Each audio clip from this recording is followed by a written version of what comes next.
You ask Tiger to solve. This deals with linear equations with one unknown. The final result is x equals 13 over 2. Let's solve it step by step. Simplify the expression. Swap sides.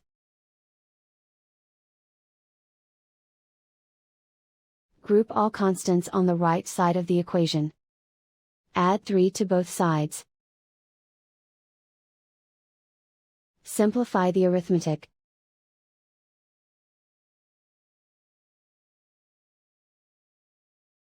Isolate the x. Divide both sides by 2. Simplify the fraction. And so the final result is x equals 13 over 2.